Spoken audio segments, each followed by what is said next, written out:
Well, hello, everyone. It's your girl, Gabrielle from A Step Ahead Tutoring Services.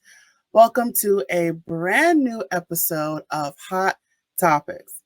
So, if you're not already familiar with us, that's okay. There's still time to catch up. So, this is the web series where we talk real talk about things in education, employment, social services, physical health, mental health, or anything else that is steamy. And today we are going to talk about Discourse community. And I have a repeat guest, fourth time repeat, fourth or fifth. I think I lost count. But we have a repeat guest with us today who's going to help us with that discussion. Her name is Robin Simpson.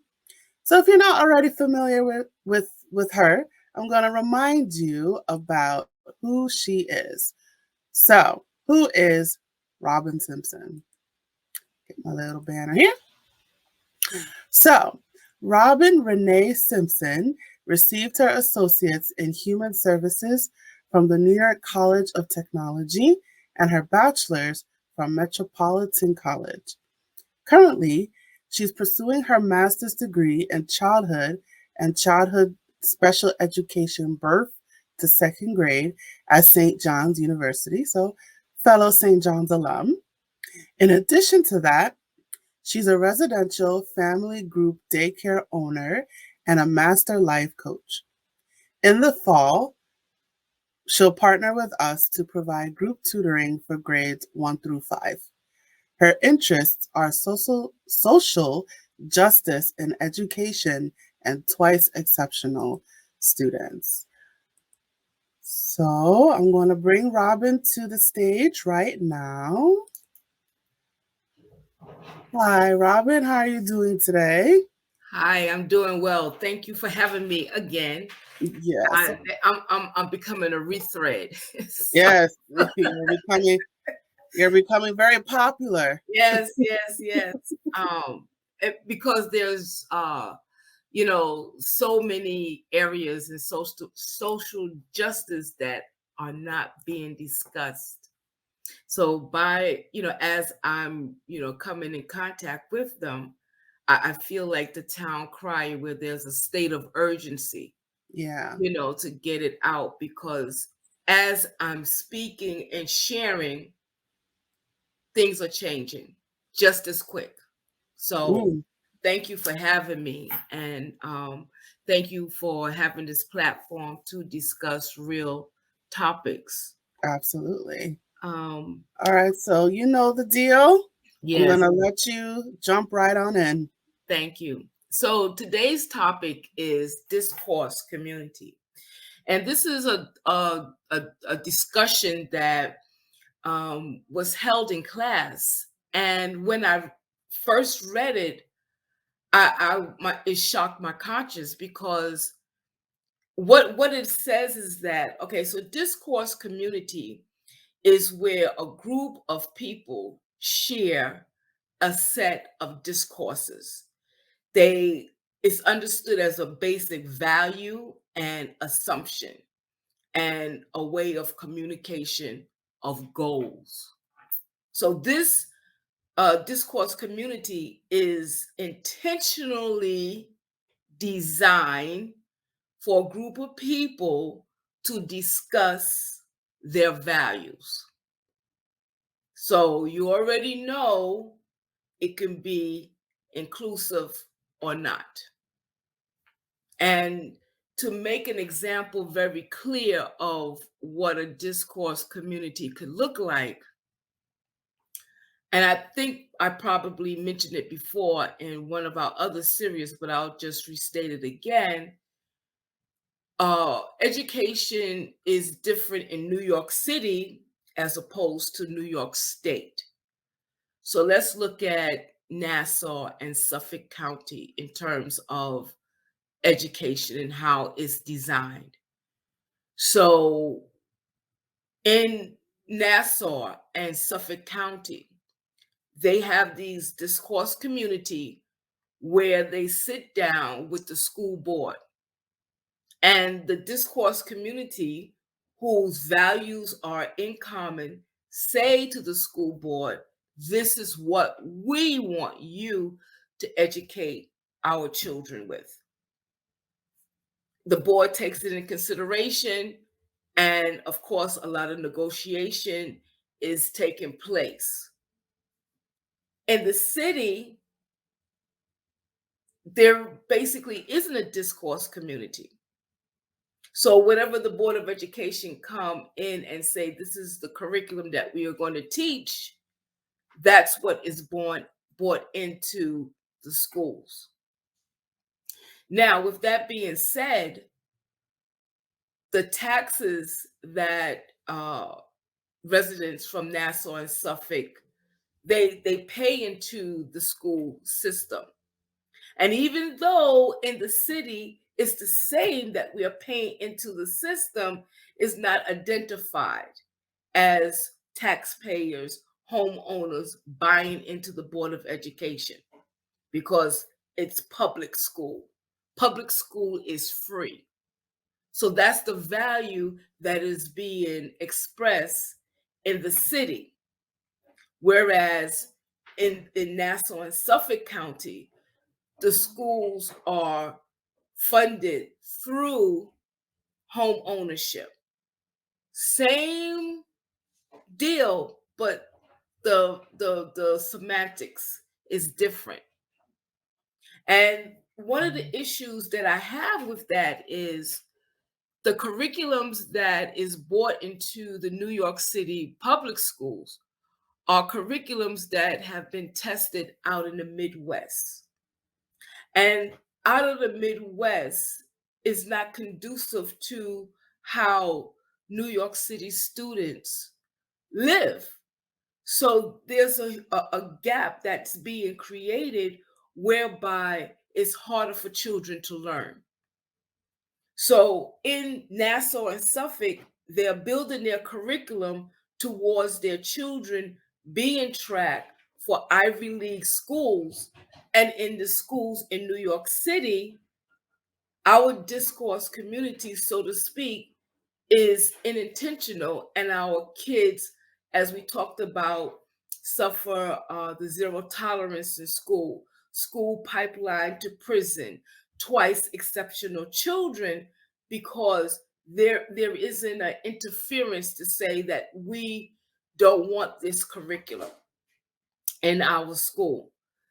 So once the discourse community have established their goals, that's how it operates. And in the African American community, communities of color, communities that are marginalized, we are unaware of this discourse community. And so generally what happens when parents take their children to school is under the assumption that these educators are the professionals, so they know best. But 9 times out of 10, our curriculum, their curriculum, doesn't match our children's curriculum. And therefore, there's a lot of how should I say, misunderstanding as to the purpose of what education look like. For example, I have children that come into daycare that are not able to do their homework.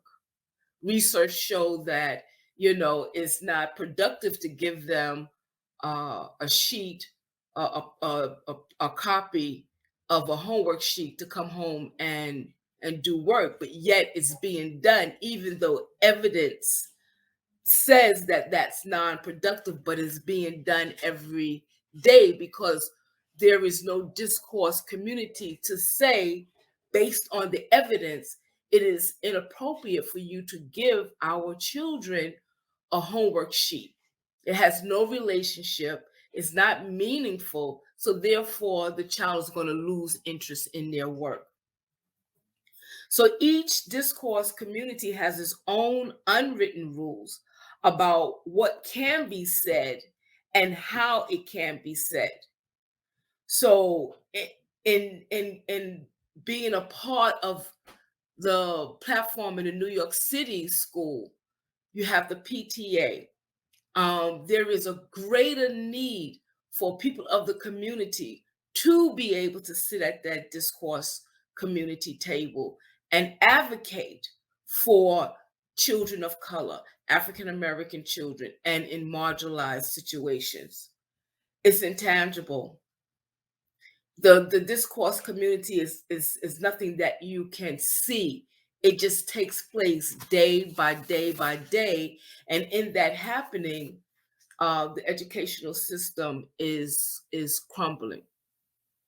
So the discourse community started um, around 1982, and it was developed for scholars in the academic world.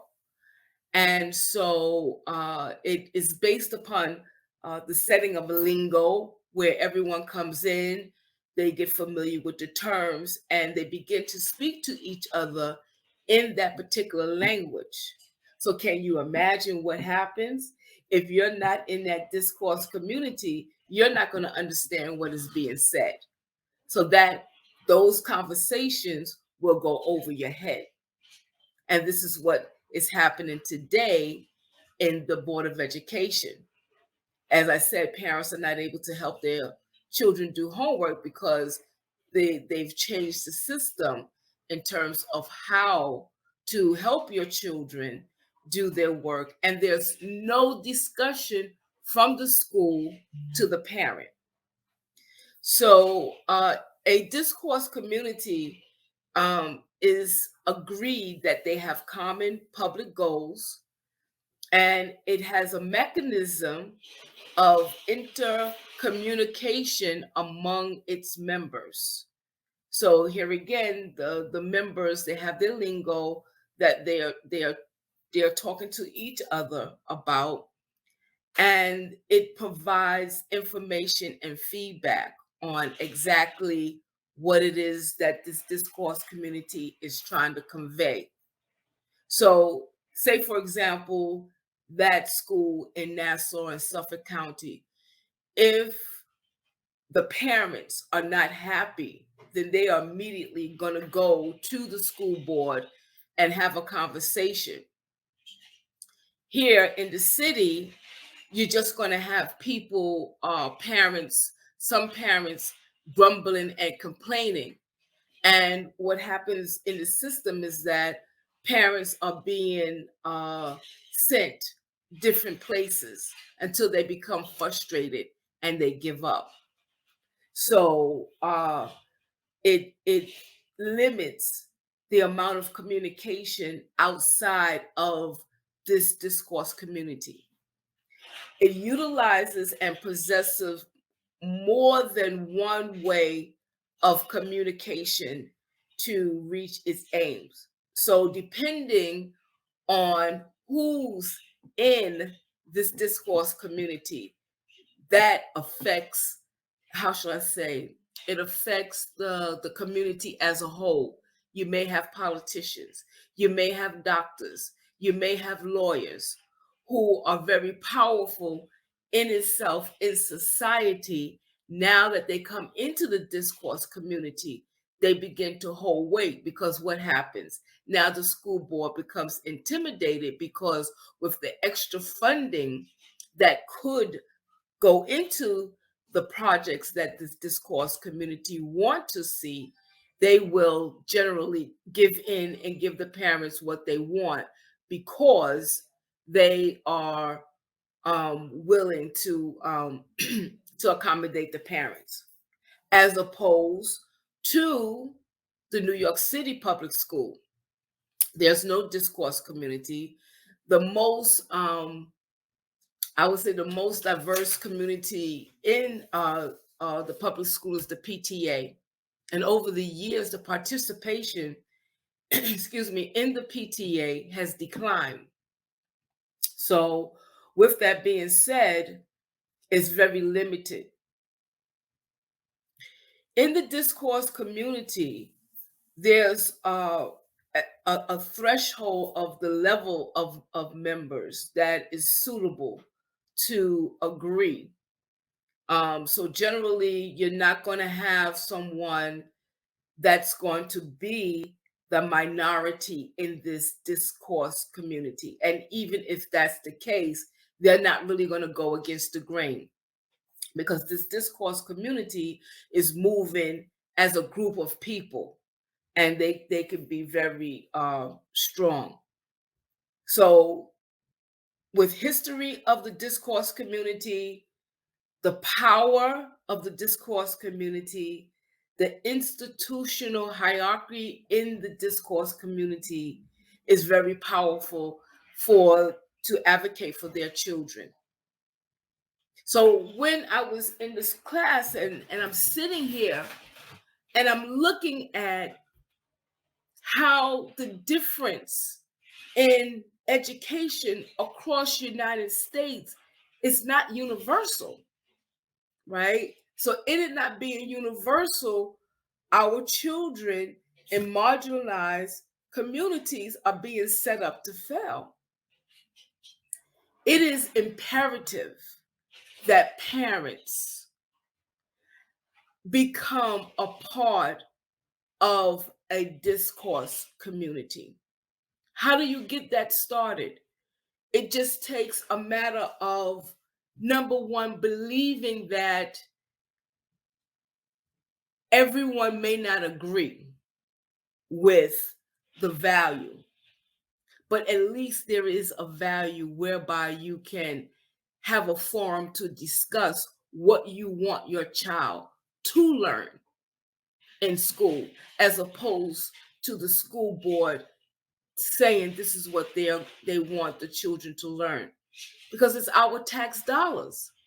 I don't understand how our tax dollars is separate in the public school system, and then you can go on the island, and it's very much that people will buy into a community because that neighborhood has a high rating, because homeowners are paying a high amount of tax. So it really makes a huge difference as to where you're at, in terms of finding the most valuable education. So in that, traditions are being set in this discourse community. So say, for example, the parents, the kids graduate, there's another set of of members of the community coming into this discourse and sharing their values and principles. So it does not die down. If anything, it gets stronger, because you have this invisible entity that speaks volumes to another institution. Whereas in our community, our institution is built on racism.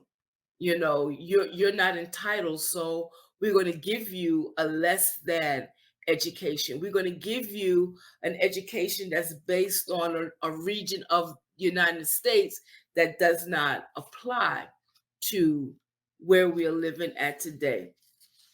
So the standards in the discourse community, it cannot be challenged. And it requires understanding and expectations of that particular community. If if teachers didn't feel as though their jobs would be threatened, that would be a perfect place to start a discourse community where teachers can really educate parents and let them know what's actually going on inside the school.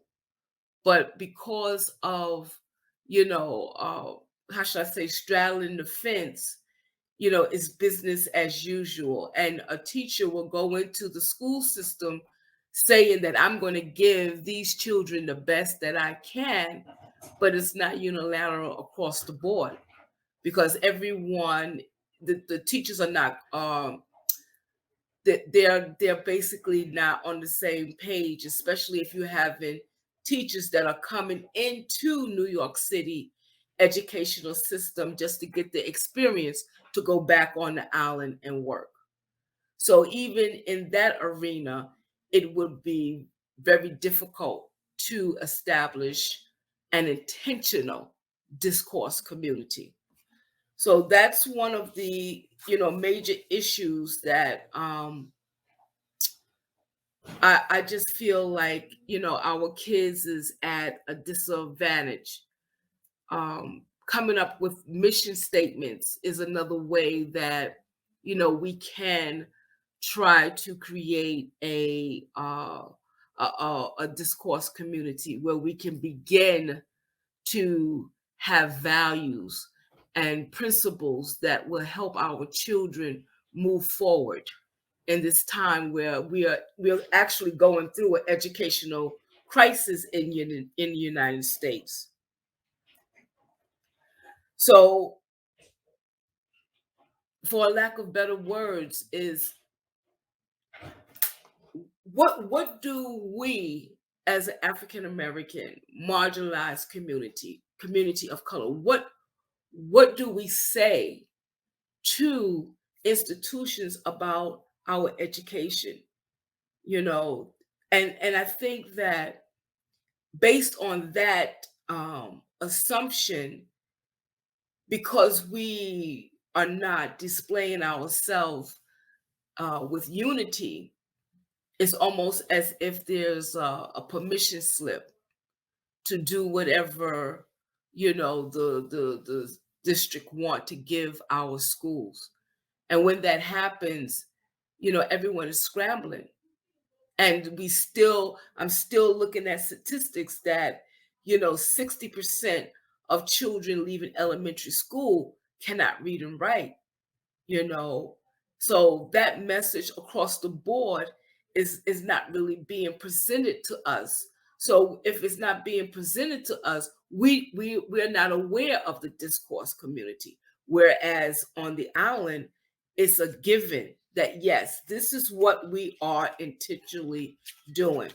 So I'm urging, here's my PSA, my public service announcement, is that our educational system does give us the permission to be able to come up with our own ideas, our own visions, our own insights as to what we think our children could benefit from, and somehow coming together and putting a platform in place whereby it can be expressed, and having parents to be truly, truly, truly interested in what is going on in the schools. Like really having like serious conversations where, you're just letting your hair down and being able to share your concerns without the fear of retribution, because our children are falling by the wayside. Um, and now that we're getting more of influx of diverse communities, some cultures really, benefit from saying education is first. So not only are they just participating in school during the day, when they come home, one little girl told me yesterday, I'm not allowed to watch TV. I'm not allowed to be on social media. I have my work to do. So that's that one community. Whereas in another community, the parent can easily say, well, do you have homework? And the child says no. And it's like, okay. And the child has homework. So before we can really get to this level of discourse community, it would benefit us if we were able to kind of revisit our own values and come to the conclusion of saying, this is what I want for my child, and then branching out and being able to network to create this discourse community.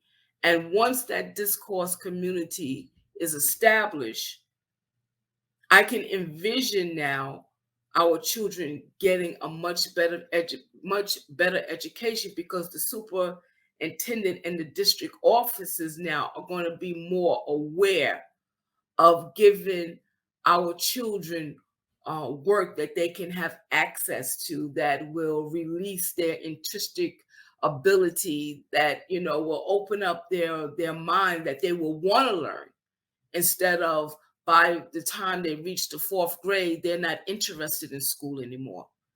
So we have a lot of work to do. So with that, I yield my time, and I would like to hear from you. Thank you. You said a mouthful. We may have to wrap this up. So there's not really much to add, but I guess one of the things that you brought up was about the property taxes in Long Island as opposed to the city. And I know this is specific to New York, but I assume it's a nationwide issue, the difference between city and suburbia. So what I got from what you were saying is money talks, right? Because people on Long Island, they're paying property taxes, which are going into the schools, as opposed to people in New York City. They're not putting in their property taxes. That's the difference. When I pay my tax, it is going into the educational system, but it's not expressed in that manner that I have the accountability or the ownership to say that this is what I want and what I don't want. But on the island, it's very clear. It's very clear. Very clear how? Like how is it expressed? How do people on the island know? So Roslyn is, I believe, one of the highest property tax in Nassau County. So those schools are like private, they're like private entities, right? So they have a higher standard up in Roslyn, as opposed to being in Hollis, and I pay my taxes. No one discuss, where my money goes. I'm just paying my property tax. But in Roslyn, it's clear that out of my property tax, X amount of dollars is going towards the educational system.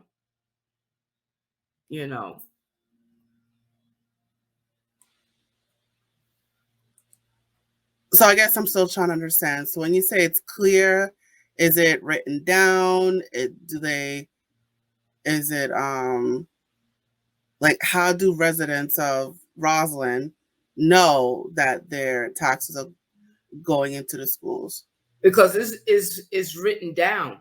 It's established. So so as I was saying, the community discourse is intangible, right? But it's the participants of that community that's going to go and meet with the Board of Education, and they're going to have a discussion as to what kind of curriculum they want their children to have. So it's discussed, whereas in the city it's not discussed. If they say, okay, we're going to start the core curriculum, the core curriculum is given like 5 minutes before they have to teach it. Teachers are scrambling to try to present, and then as they're presenting, they're realizing that this curriculum does not match the children. But on the island, we know that we're giving you X amount of dollars, right? And this is what our expectation is. So that's basically how it works. It's very unfair, very unfair. Well, I imagine too, on the island, it's probably less schools compared to the number of schools in the city, so more of the money is able to be spread out more because there's less schools compared to the city. So I'm wondering if you think that has anything to do with it, the actual setup of Long Island as compared to the city. Well, here's the deal. The money that is, they're also getting federal money as well too, right? So you're getting property taxes and you're getting federal money for your educational system. So in the city, it's the same thing, but where does our money go? And even more importantly, we also have what they call Title One, where we're getting extra money to educate our students because they say, you know, children in marginalized neighborhoods may not have. So we're going to make sure that they have breakfast. We're going to make sure we have, all these different programs in place to ensure that the children is safe. But we have no choice over those matters. And the principal is given a budget where he can allocate certain monies based on, whatever, wherever he or she feel that there's a need, not based on what the parents are saying, right? Because I'm almost sure that a lot of parents would want to see tutoring, would want to see after school programs, because a lot of parents have to work during the daytime, so it's one of those things whereby, where is the money in the city going, right? And how come we don't have a platform where a discourse community where we can discuss, the allocation of these funds? So it's the same thing, the federal and our property tax. And if it's the case where on the island that there's less and the city have more houses, then the money should just about equal out. What you think? I think that's fair, because the property tax comes from homes, right? Right. So if there's more homes on Long Island, that's more property taxes, as opposed to less homes in the city, maybe less homes, more apartments. I could see there being a financial discrepancy there. Right. So with that being said, I guess my question to you is, because before I ask that, so you're saying the property tax is the same in terms of what the schools are getting compared to the two places? No, property tax is more on Long Island, far more, right? And this is one place in Westbury. The property tax for a ranch in Westbury is like $40,000 a year. That's tax alone, right? That's not, I'm assuming that this mortgage has been paid, but every year they would have to pay $40,000. Within that $40,000, there's a certain amount that's going towards infrastructure, schools, firemen, right? Because the police, no, let me reverse that. On the island, firemen is voluntary. So in the city, firemen get paid. On the island, it's voluntary. So here again, that's even more money being poured into the educational system because they don't have to pay their firemen, right?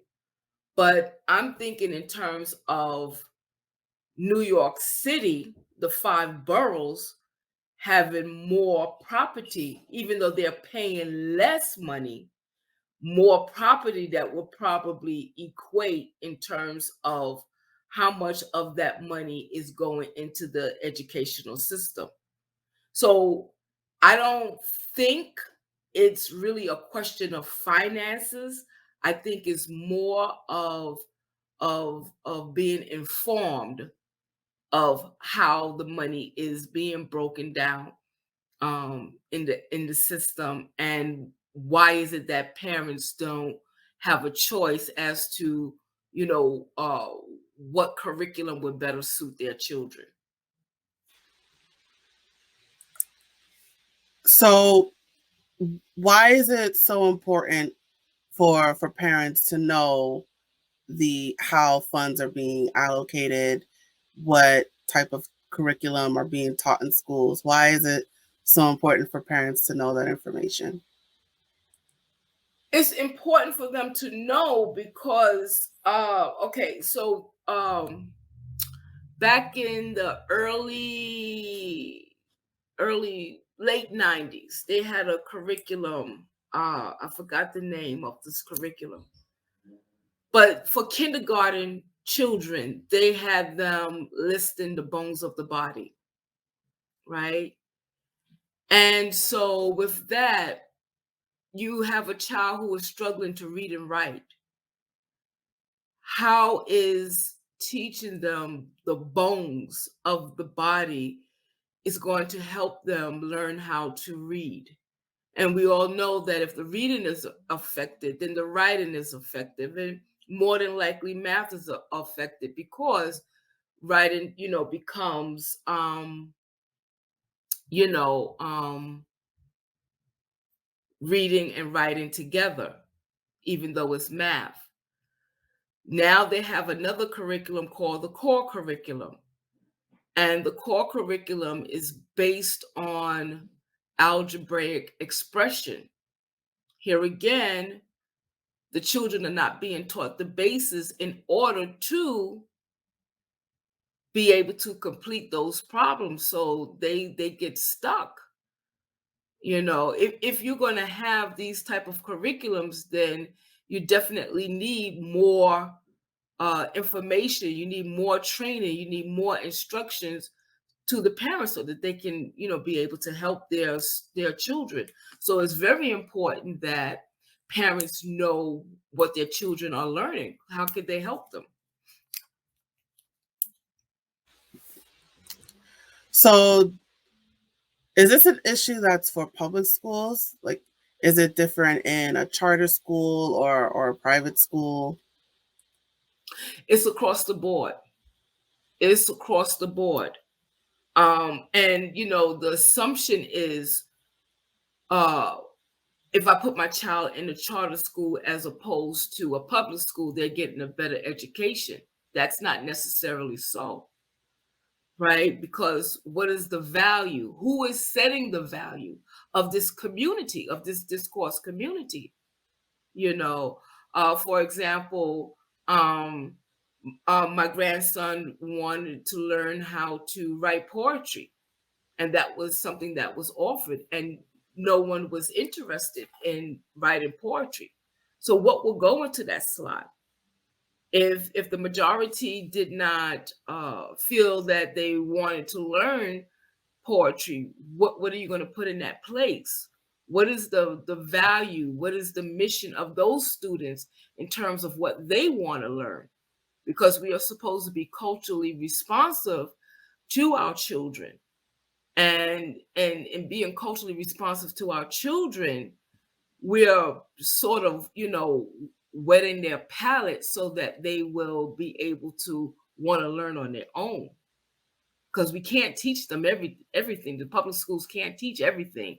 So you want to get them to the point where, whatever it is that they're interested in, they will be able to find it on their own. This is where the discourse community comes in, making sure that the libraries are properly stocked, making sure that the libraries in school, have different, literature for them to learn. So it's all across the board to make sure that that student has everything that they need in order to learn.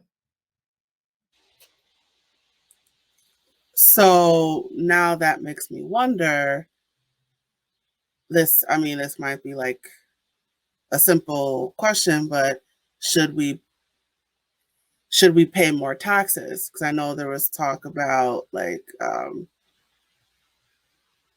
if school, I think it might be colleges, but for free college, we'll have to raise the taxes to pay for that. So in terms of having that discourse community, having parents involved more in education, if it's that, the more money we put up, the more the government or the powers that be will have to listen to us. Should we raise the taxes that we pay, and and that way we'll have more of a voice? Right. But here again, it's not really the money, it's the voice, right? The money is already there. It's just that, at some point, how it's allocated makes the difference, the allocation of the money, because there's no one to say, this is what I want my child to learn, right? So yes, we can always use more money. That's not an issue, right? But for example, when I was teaching and the principal allowed us to go down in the basement, I thought I was going to lose my mind, because they had the basic books to help the children learn how to read, write, and do math. All the other things that was on the floor were it was too sophisticated for the children, because they are missing, the basic information. And one of the movements now is to have the 3K and the 4K, which is very helpful to help the child be prepared for kindergarten, because kindergarten is now the new first grade. When you go into kindergarten, you're no longer counting numbers and alphabets and colors and shapes. You're learning how to read and write. Once upon a time, kindergarten wasn't mandatory. Now it is, right? So from the beginning, you want to be, you need someone to advocate for the children. So like in my 3K program, DOE gave me the curriculum.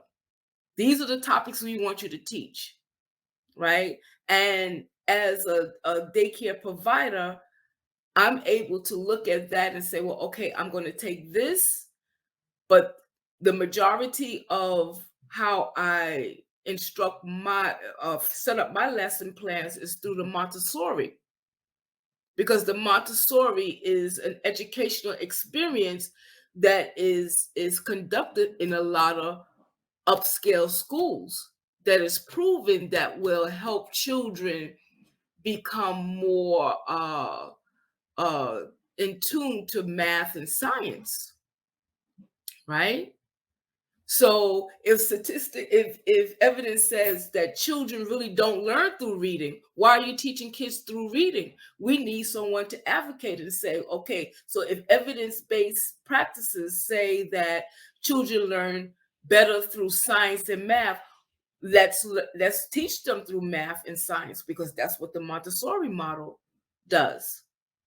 There's a whole, slew of things that in the Montessori curriculum that helps children become apt to learning math and sciences, and then the reading falls into place.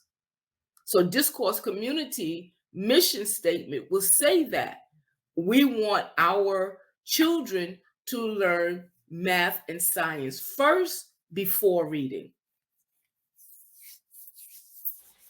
So that's the difference. Ah. So now you brought up the PTA, right? So, it sounds like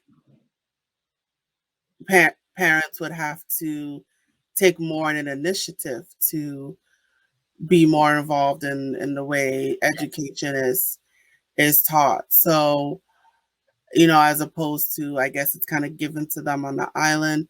Here in the city, it falls upon us. It falls upon parents to take more of an initiative. So what can parents do to take more an initiative? Is it should Jay just join the PTA? What can parents do to demand more involvement in the education? This is why I was saying it's more than just joining the PTA, right? Because the PTA it's the beginning of a discourse community. So don't get me wrong, but the PTA is where you're trying to build a relationship between the parents and the teachers. Got it. The discourse community goes one step higher and builds that relationship with parents to the district and the superintendent, right? Because the superintendent and the district, they're the ones that make the decision as to what the curriculum is going to be inside the school. So with that being said, parents need to educate themselves more on education. And this is why I'm saying, you really you need professional people to really, advocate and say that this is the difference. These are your options. Because if you don't know, you don't know. So just like on the island when you have, your discourse community, which are doctors, lawyers, teachers, politicians, those entities need to be on the community discourse in the city as well, because they are the ones that are reading the journals. They are the ones that, have that interest in, what's the latest procedure, or, whatever, is novel at that particular point. So, it's the implementation of really educating yourself. And so, you know, we need to step up to the plate. Bottom line, we need to step up to the plate and educate parents who do not have a background in academia, because it's not something that is based on your instinct. It's not something that you believe. When you're coming together and you're speaking as a group, you're saying that this is an evidence-based practice. Someone somewhere has done some type of research and this was the outcome, right? And you're not going to use communities of color and marginalized society to practice something that comes from the Midwest. No, we don't want that. We want something that is conducive to our children right here and right now. So on this level, you really have to rise above the Parent Teachers Association. That's one part of it, yes. But other different professionals have to step into the arena. Our politicians need to step into the arena. Doctors in the community need to step into the arena. Like one doctor told one of my parents that the child is hyperactive and that she should wait until he's 6 years old to have him evaluated. And I said, to myself, are you serious? If he's 3 years old now, he has the opportunity to get early intervention from 0 to 3. And if he does not rectify his issue, then they will pass him on to the next place. And then in 6th grade, you're talking about special education. He's going to be 2 years behind. If she waits until he is 6 years old, 9 times out of 10, because of the waiting list and it being free, he won't get tested until he's close to 7. So from 3 all the way up to 7, that's 4 years. Someone needs to advocate. That doctor should have said, let's get him tested immediately. Let's do early intervention now while he has a chance. Our discourse community is all over the place. So the more the more people that are involved in the educational system, the better. The like we were talking about doctors and lawyers, the superintendent, the district. So like the more types of people that are involved, the more involved will be. In addition to the parents. So Mm. yes, to have that interdisciplinary team is good, but the parents have to be there to also advocate, to say, yes, I like that idea. No, I don't like that idea. But the parents themselves have to educate themselves, because you're not saying, well, I think or I feel, right? You're coming with evidence. So in other words, if my child is diagnosed with dyslexia, okay, you make sure as a special education provider in his IEP, you have services for him to get to help him with his dyslexia. You don't put him in a behavior class because he has a learning disability, right? So, it's the shuffling just to, put children, wherever, just to keep it quiet, or to make it seem like it's a well-oiled machine, when in actuality our children is coming up short, right? So to have, you know, a team of interdisciplinary professionals and parents coming together, they're going to make sure that their children are getting what they need. Too many times a parent who does not have the educational background is coming up against a system that is going to cream them because they don't know. One of the things real quick that I didn't mention is echo mapping. And echo mapping is a representation of all the stakeholders that's involved in this child's life that come together to say that I'm interested in this child.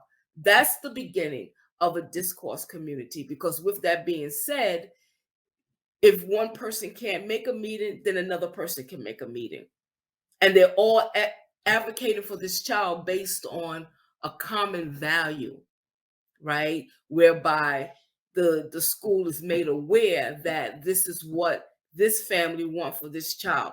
If we do that across the board, it can change the educational system, because they will understand that they will not be able to come into our community and practice curriculums that have nothing to do with our children. Very well said. All right, we are going to wind down now. So, do you have any final advice for the people watching right now? Maybe there's a parent out there watching who wants to know how they can get more involved, or how they can contact their district or superintendent, or just or in general, or ways that we can improve the discourse community in the cities. What advice would you like to give? The first advice that I would like to give is, number one, get to know the parents in your children's classroom. That's number one. And build a network. And inside that network, establish resources in the community, right? Everything that we need should be in our community. Find those resources and be able to educate. Because once we share with each other, we learn about each other. Once you share about you, I learn about me. So building a network and reaching out to the resources in our community is the very beginning. And the second advice that I would give is it would really be very helpful if we can put our pride in our back pocket. We can't do this thing alone. We can't raise children by ourselves. We can't educate our children by ourselves. So if we are able to put our pride to the side and ask for help and listen, we will find that we're not the only ones that is facing these issues, and that we can come together to build a solution to help our children. Amazing. All right, Robin, thank you so much for today. And you guys, oh wait, I forgot your banner. All right. So you can find Robin Simpson online at www.rsimpsoncoaching.com. Currently, she's offering a special promotion for her coaching services, 12 sessions for half the price.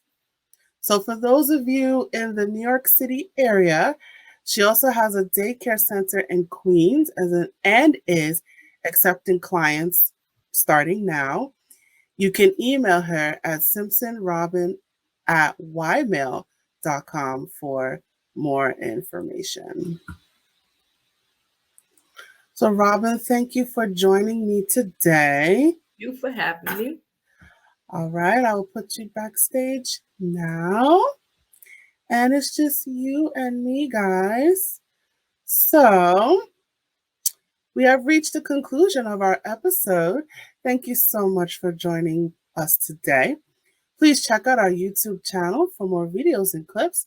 And don't forget to like, share, and subscribe. Also, let us know what you thought about this episode by leaving a comment in the comment section below. And furthermore, you could also find us on Facebook, Instagram, Twitter, Eventbrite, and WhatsApp. So if you want to learn more about A Step Ahead Tutoring Services, you could find us online, www.astepaheadtutoringservices.com.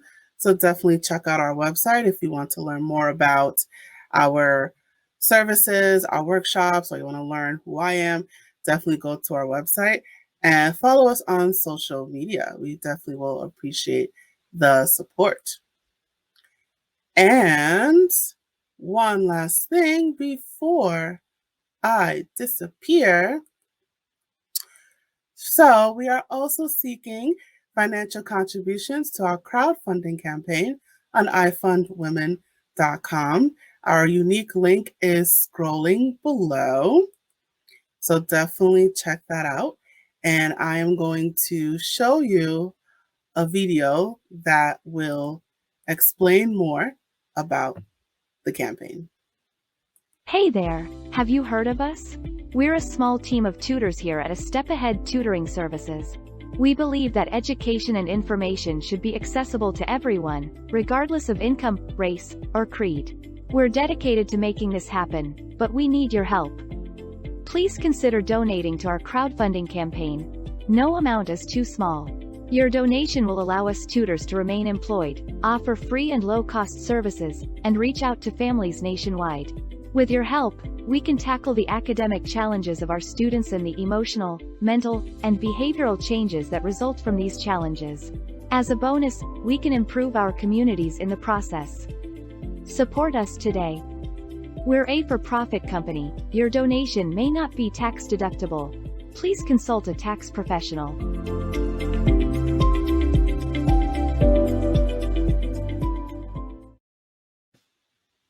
And that's it for our episode today. Tune in next time to the next episode. Thank you for joining. Signing off. Bye.